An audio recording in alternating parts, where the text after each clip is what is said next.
Hey, what's up, Spencer? My name is everybody, and Happy New Year. Another year older, another year wiser. Yeah, people might only say that for birthdays, but hey, I have learned a hell of a lot in the past year. Like, for example, apparently a sweet potato can be convicted of doing some of the most horrendous illegal shit out there, and people will still line up in mass to make him our next great leader. Honestly, I cannot trust you guys with anything, can I? We literally had the choice between running through a field of flowers with puppies and kittens or becoming a part of the human centipede, and y'all chose the human centipede. And it's not even the good part of the human centipede. We're way in the back having shit shoveled into our mouths and pretending that one day we're gonna be the scientist who created this monstrosity. Delusional. Anyway, that is not at all what this video is about. When I first started out here on YouTube, I was a book channel, and while quite a bit of my content has turned away from bookish stuff, I still like to go back to my roots sometimes and talk about some bookish content, especially during this time of the year. It's the new year, so I get to go over all of the books that I loved so much, all of the stuff that I forced myself through, and the things that I'm looking forward to in the next year. And while I can definitively say that 2024 was the worst year that I have lived through, or at least is the worst year that I've lived through so far, one thing that I can be very proud of is the fact that I fully surpassed my reading goal. Woo. Whoopee! That's right, in 2024, I set my reading goal to be 275 books, and I fully surpassed that with an astounding 325. Hey, wasn't 200 of those books, like, just manga, though? What? Well, you're going off about how amazing you are for reading 325 books when, like, 2/3 of that was just pictures. So what? A book's a book. Who cares what form it comes in? Who are you, the book police? No, I just think that if you're gonna act all high and mighty about how large your numbers are, you should be a little transparent about how you got there. Okay, fine. I did read about 200 volumes of manga this past year, but that still leaves about 120 print books that I did read. You mean listened to? Listening to books is the same thing as reading books. I know the characters in the story. Besides, I am way more likely to pay attention to something if I'm actually doing something while reading instead of just staring at some page. Yeah. Next off, you're gonna try and convince me that all the fanfic you consume also counts as reading. It does. It's a story that was lovingly created by a human being who wanted to explore the relationship between characters that wasn't originally explored in the source material. And all the smut that's in there also counts as character development? Look, if you don't understand how a well-executed blowjob can further a person's development and relationship with other people in the story, then that's a you problem. As long as the words were written down by a human being, it doesn't matter whether it was read to you or has pictures that goes with it. Reading is reading. The only time it doesn't count is when... I know, when it was written by AI. Well, at least we can agree on one thing. Well, I'm gonna go downstairs and make some tacos with the spice pack that I found that expired 5 years ago. You want some? Yeah, I guess. Thanks. What was I talking about again? Oh, that's right. All of the books that I've read in the past year. So like I said, I was able to get through an astonishing 325 books in this past year. Some of them were incredible, some of them were terrible, and most of them were just pretty okay. So in today's video, we're going to be going over the best books that I read in 2024. And if you're looking for a worst of video, unfortunately, I'm not going to be doing that because I only found 2 books in the past year that were so bad that I felt like I could put them on a worst of list. And also, I don't like shitting on somebody's work so much that I consider them like the worst thing that I've ever, everything is subjective to people when you read it. Some people think the best thing ever is going to be the worst thing ever, and somebody else's worst thing ever is going to be someone else's best thing ever. So like, unfortunately, I'm not going to be doing that. I'm just going to be talking about all of the great books that I read this past year. And I'm also going to be breaking these up into two different categories. Like I said, I read over 200 volumes of manga in this past year, so I do have some manga on this list. So first off, we're going to be talking about regular print books before we move on to some of the great manga that I went through. And the first book that we're going to be talking about is It Follows With Us by Andrew Joseph White. So this book is very pandemic heavy. It takes place after the apocalypse, in which a horrible plague wiped out like 99% of the people who are living on Earth. And this book follows 17-year-old Benji as he escapes from the cult that he was raised in, where they are actually the people who released this plague, and they believe that they can transform Benji into something called the Seraph, where his job is going to be to murder the rest of the people who live on Earth and take them to heaven, I guess. They're very delusional is the only word that I can really use to describe this cult and this group of people. And obviously, Benji does not want that to happen to him, so he runs away and finds a group of queer kids who are at the local LGBTQ center, and they kind of all band together to try and stop the cult from killing the very last 1% of people who are living on Earth. Andrew Joseph White is definitely a new favorite author of mine. I have read 2 out of the 3 books that he has written, and they are incredible. He does transmask body horror, and it is just so good, and I cannot wait to get to the 3rd book of his and anything else that he might publish after this. And seeing as we are already talking about Andrew Joseph White, I did put his other book on here for the best books of 2024, so I'm going to skip to that right now. It is called The Spirit Bears Its Teeth. And this one follows another trans boy named Silas as he lives in Victorian England, and he really wants to run away from his family so that he can go stealth and kind of live as the man that he has always wanted to be. But unfortunately, his secret is found out, he is captured, and he is forced into an asylum, which is supposed to turn him into the dutiful wife that he is expected to be. There is, again, a lot of body horror in this, and also lots of ghosts.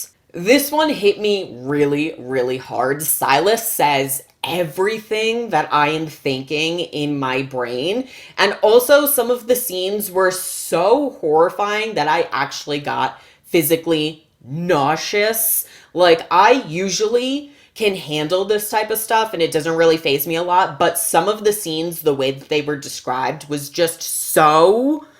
oh my goodness. If you like body horror, if you like thriller, then I really suggest that you check out Andrew Joseph White's stuff.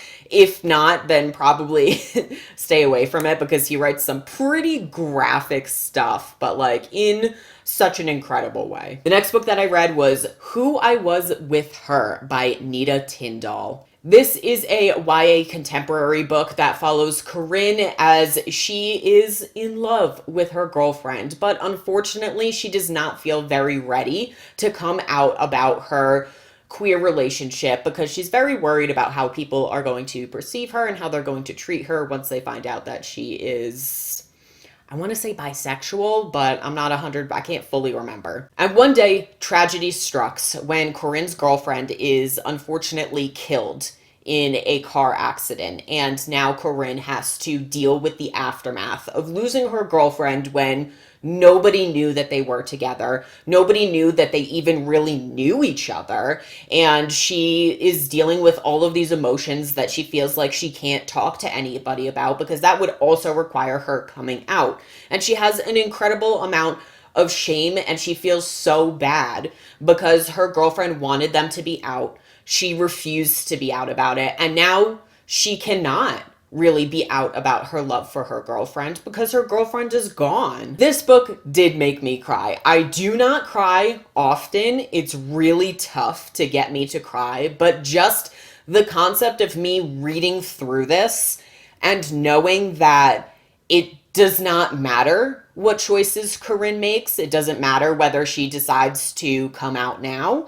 It doesn't matter if she decides to continue being in the closet. It doesn't matter anything that she does.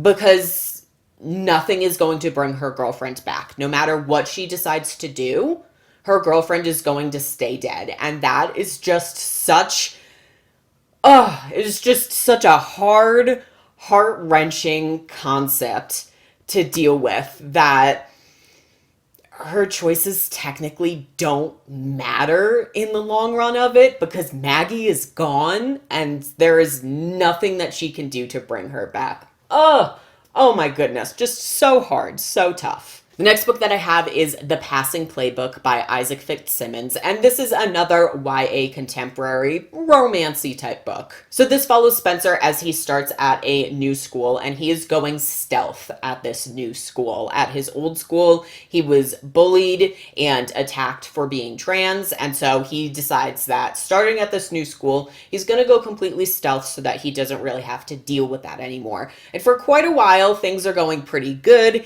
He's starting on the soccer team, he's making friends, he's having a good time, he's kind of fallen in love.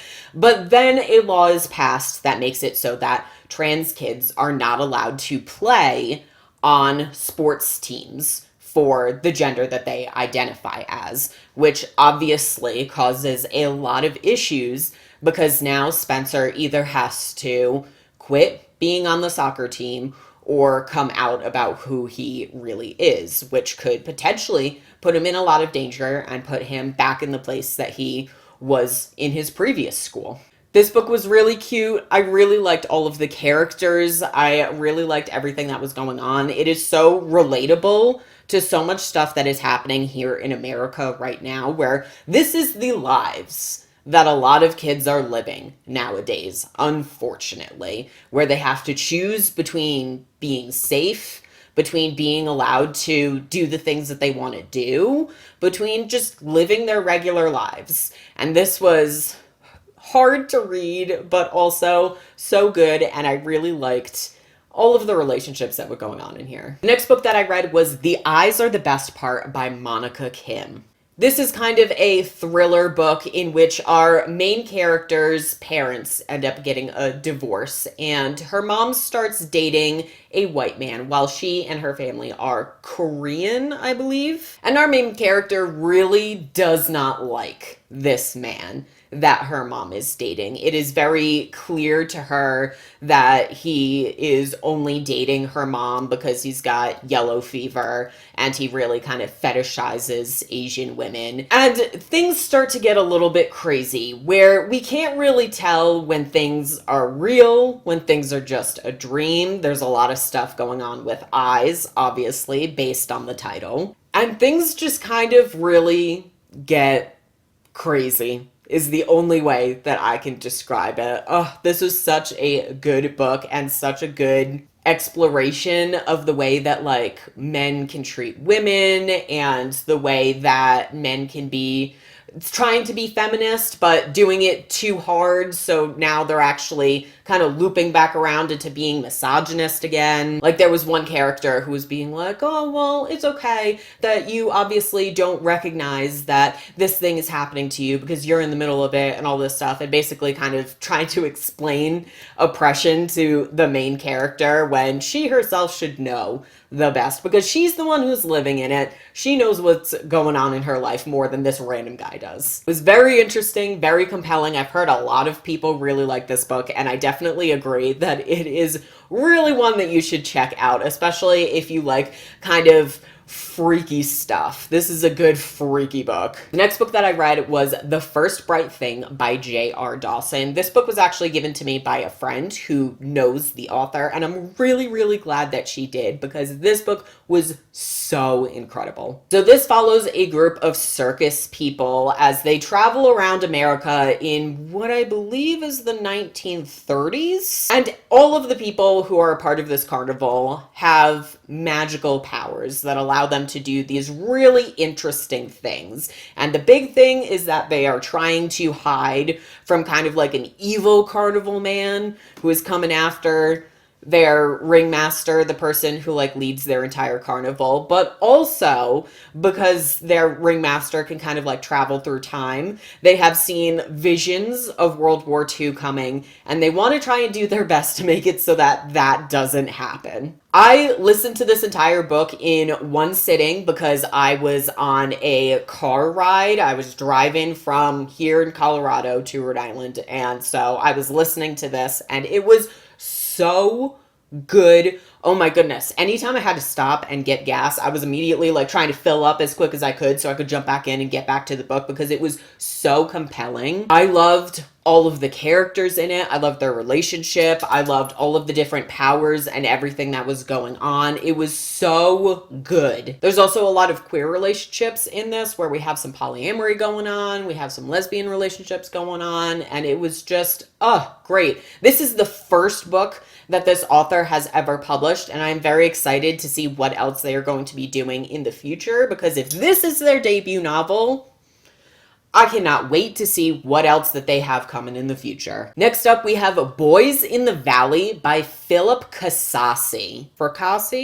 And this follows our main character, who is an orphan living in a boys' home out in the middle of nowhere in, I want to say, like the late 1800s. And everything is thrown out of whack when one day a group of men bring somebody. They stop at the home because they have a injured man with him, and he unfortunately passes away. But before he does, the priests who run the home find that this man is possessed by a demon, and this demon then starts possessing a lot of other people and wreaking a lot of havoc, and there is crazy stuff going on. It is very much like a possession horror movie. You know, we've seen all sorts of those that happen, like The Nun and stuff. And this one was really good. It was really compelling. There was a lot of stuff going on. We were jumping around between different characters. The way that the priests were treating the boys were just horrific in and of itself. I really liked the way that some of the characters grew and changed over time. This is the first book by Philip Casasi that I have read, and I really liked this one, and so I'm really hoping to get into some of his other stuff in this upcoming year because this one was so good. I'm hoping that a lot of his other stuff is also really good. Next up, we have The Lion Boy by Zizu Corridor. This is actually a whole series, a trilogy, and I read all three of them and thought that they were all incredible. Not only that, but this was a reread for me. I had originally bought and read these when I was in middle school, I would say. And so because I loved them back then, I wanted to go back and reread them and see if they still held up. And they really do. And in fact, it hits a lot different now that I am an adult and now that I know a lot more of how the world works and the implications of different things. This book follows our main character, what's his name? Charlie Ashanti, as his parents, who are scientists, have been kidnapped by a big corporate conglomerate because his parents have invented a new medication that will make it so that children who are asthmatic and children who are allergic to cats will be able to take this medication and they will no longer have asthma, they will no longer have this allergy, but the corporation does not want the scientists to be able to put it out because obviously that would cut into their revenue that they make off of all of this medication that they sell to the asthmatic children. And our main character, Charlie, actually has the ability to speak to cats, to speak to lions, and so he goes on a big adventure to try and save his parents and get his parents back. And during one part of it, he joins a circus and befriends lions, and they all work together to try and save his parents. This is like such a good story, and it was actually written by a mother-daughter duo where the daughter is actually like 12 years old at the time of writing this, and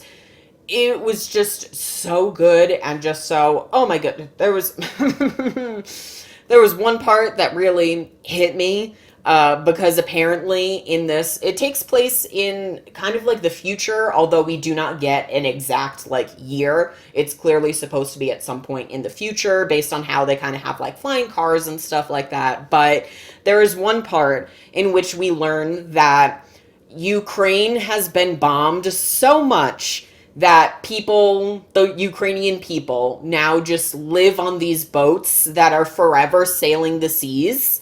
And that's just the way that it is. And these books came out like 20 years ago.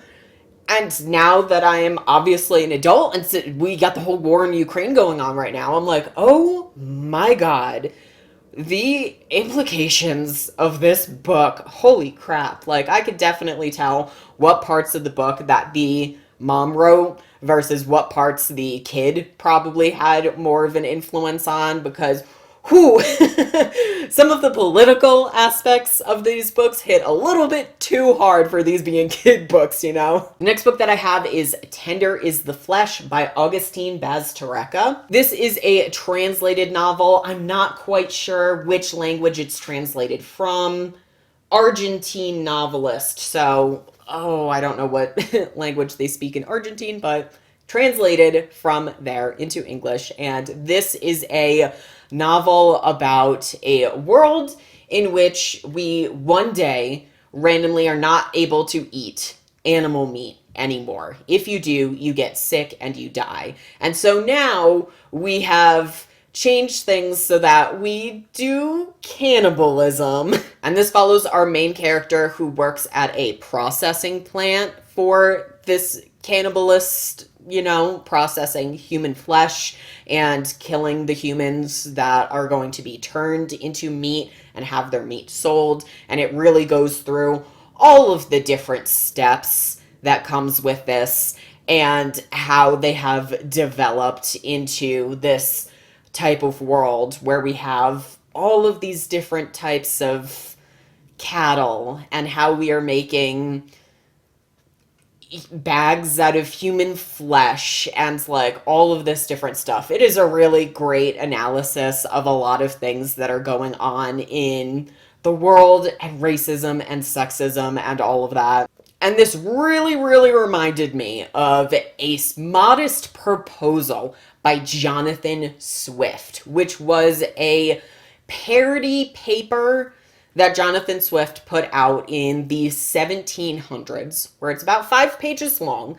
And it goes through him being like, oh, we should start cannibalizing people because that would make it so that, like, women have more ability to do stuff with their own bodies. They're able to sell their children if they want and all this stuff. And as I was reading through it, I was like, wow, this man does not understand misogyny and how the world works. Like, if we did do cannibalism, it would not give women more freedom. It would definitely restrict women more because people would start the same way that people own women and use that, like, make them sell their bodies and stuff like that. We would be doing that, but with babies instead, where we would be forcing women to get pregnant and give birth and give up their children whether they wanted to or not.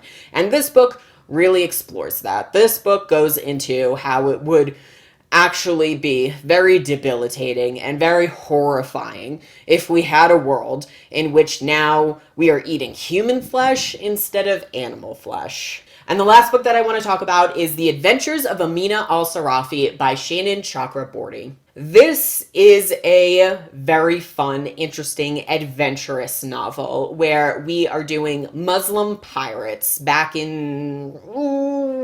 I don't remember what time frame it is, but the author definitely, like, tells you the specific time frame, because at the beginning of the book she references, like, oh, back in this time Christians were referred to as this and non-Christians were referred to as this and all of that stuff. And this book follows Amina al-Sarafi, and she is a 40-year-old woman, which is great. We never get books where we have, like, older women as the main protagonist, so I loved that in itself. But she is retired at this time when a woman comes to her and says, hey, my granddaughter has been kidnapped. I would really like for you to go and rescue her and bring her back. I am going to pay you an obscene amount of money in order to go and rescue her. So Amina decides to do it because she's like, one last job, it'll set me up for life. She goes and gets her crew. They go on a whole adventure. This book was very well written out in that it's very, very obvious that the author spent a really long time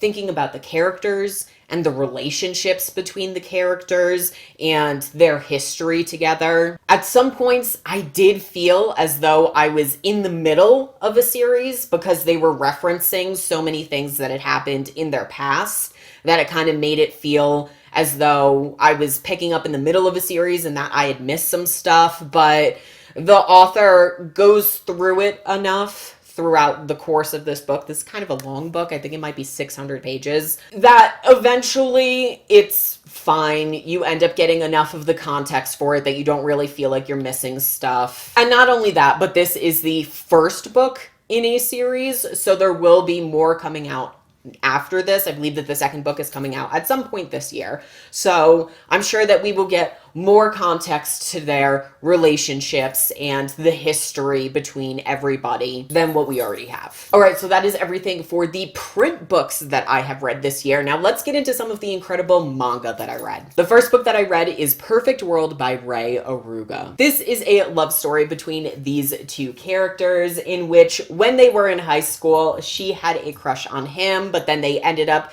it didn't really work out. They went to different colleges. They kind of drifted apart. And then many, many years later, their jobs bring them back together, except now it turns out that the male character suffered a spinal cord injury when he was in college, and that makes it so that now he is in a wheelchair. They are reconnecting. There is some romance blossoming between them, but his spinal cord injury kind of gets in the way of all of that. I thought that this book was great and so interesting and so compelling. I myself have worked with people with spinal cord injuries in the past, and so I found a lot of the things that they were exploring to be really, really interesting and true. A big reason on why our male character doesn't want to get into a relationship is because he knows and feels that his girlfriend, the person who he ends up dating, is also going to have to become his caretaker at some points in his life where he needs extra help with doing basic stuff. And he was like,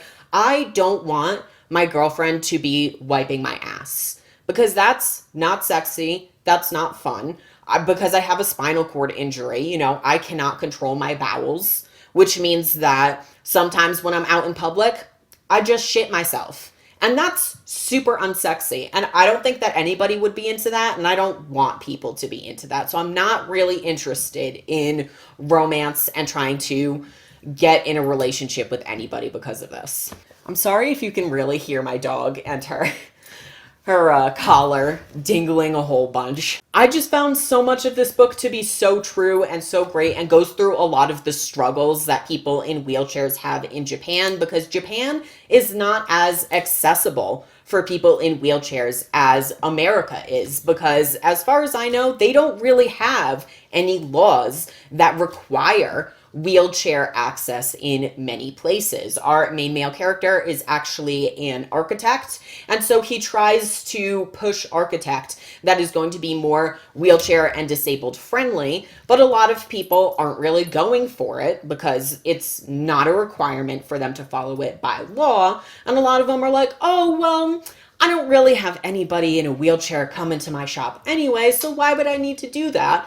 Well, they're not realizing that the reason why people in wheelchairs don't come into their shop is because there's a step. It's not accessible for them. It's not possible for them to even get into the shop. So I thought this one was really good and great. There are 12 volumes in this one. In this series, I haven't been able to even get to the second one yet, even though I love this one, because every single time I go to the bookstore, they have like all of the volumes except for the second one, which has been so frustrating. I want to get to the next one and finish this series because it's so good, and I want to see where they go in their relationship and all the other, things that might get in the way. And this is just so good. I want to get to more of it. The next manga that I read is Dungeon Meshi by... I'm blanking on the name of the author of this right now because I don't have it sitting right in front of me. This is a manga and now an anime because it's on Netflix. It's been adapted on Netflix. That is a combination between a dungeon crawl and a cooking anime, where our party of people are trying to go back into the dungeon because somebody in their party has been eaten by a dragon. And so they want to get to her and be able to save her from this dragon before it is too late. This is such an incredible, fun read where we have a lot of really interesting characters. We have a really great plot. Everybody is really in depth. I have been really a part of the fandom for this for a good majority of the year now, and it's really interesting because the author does so much with it There is so much hard world building. There are so many like little things that you can learn about all the characters and their backstory. I have read the full series. It is completely done now. And also the dungeon manual that they have that goes with it. And it is just all so good and so well thought out and so complex, and I just love it. There are a lot of characters in this story, but it's not really a story in which you really mix them up and confuse them and forget about different people, because even the most minor characters really play a huge part and really end up sticking with you because the artist has just designed them so well and has made them all so compelling, and they're just incredible. Also, I honestly can't believe that I totally forgot to mention this when I was originally recording the video, but the way that Ryoko Koi writes about eating and sleeping and exercise and taking care of your body, she does it in such a way that I have seen several people say that Dungeon Meshi has fundamentally changed how they view eating and sleeping and taking care of themselves. And I just think that it's incredible and mind-blowing that somebody can write something so well and with such compelling characters that it fundamentally changes how people view the entire way that they treat their health, and has actually helped several people with their eating disorders and things like that. That is just so crazy and great, and just really tells you how incredibly written this story is. If it has just really changed a lot of people's brain chemistry, essentially. Next up, I have Tender Teacher and Delinquent Daddy by Tama Mizuki. And this is a cute little story between these two characters where they were once friends in high school. The teacher character had a crush on the other one, but never really was out about it because he was really terrified of anybody knowing that he was gay. And now, after they've grown apart, 10 years later, they come back together when the dad character has a son and happens to have his son be in the same class that the teacher is teaching, obviously. And their relationship really grows and is super cute, but also forbidden because, you know, they shouldn't really be... As a teacher, you probably shouldn't be dating one of your students' parents. That's not really like a good look. But also, they are kind of really nervous about how people will treat them if they know that they are a gay couple. So they are kind of friending it. And something that I really like about this is that I have read stuff before where we're dating a parent, but the parent's kid doesn't really factor into it a lot. But in this story, it does really factor in, and they both really care about the little son so much. I believe his name is Hinata. They care about Hinata so much, and it's just so cute and sweet how much they care about him and put him first and his needs, and it's just adorable. If you are thinking of picking this up, I will warn you, there are spicy scenes in it. That's not bad, but I'm just letting you know, it's not all just cute and sweet stuff. There is some fucking in it, so just keep an eye out for that. Next up, we have Dan to Dan by Yukinobu Tatsu. This has also been adapted into an anime on Netflix and Crunchyroll now, and it is about our two main characters, Okarun and Momo, and Momo believes in ghosts, Okaru believes in aliens. They both don't believe in the other person's thing, so they decide to go and try and prove that each person's thing is real. They turn out to both be right, and then Okarun gets his dick and balls stolen by a ghost. It is absolutely hilarious, insane, so funny, but also really deep and has some really messed up stuff happening. I love stories where it starts out as being silly, cutesy fun time, and then we're in trauma land. And this is definitely a story like that. We have a lot of really great, well complex, thought out characters, And everybody's relationship to each other is just really fun, and I love exploring everybody. I love how we have kind of the opposite of a found family, where anytime a new person joins the group, everybody's like, ew, no, get them away. We don't want this person in our group. We don't want anybody in our group.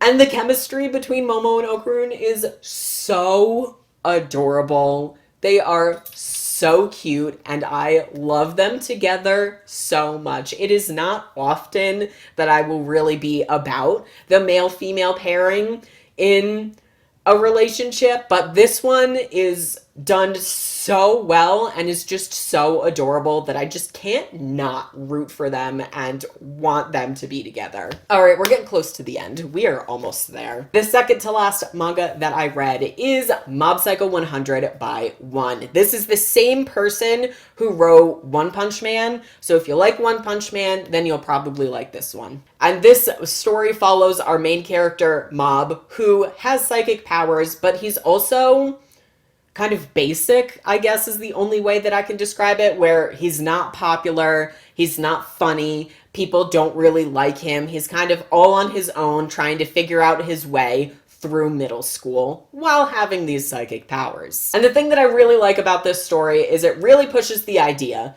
that just because you have psychic powers does not make you special. It does not make you magical. It does not make you more important than other people. What makes you important and magical and special is what you decide to do with the abilities that you have. Everybody has something that makes them special, and you got to use them to try and better the lives of people around you and better the community. And you got to realize that you cannot be a monolith.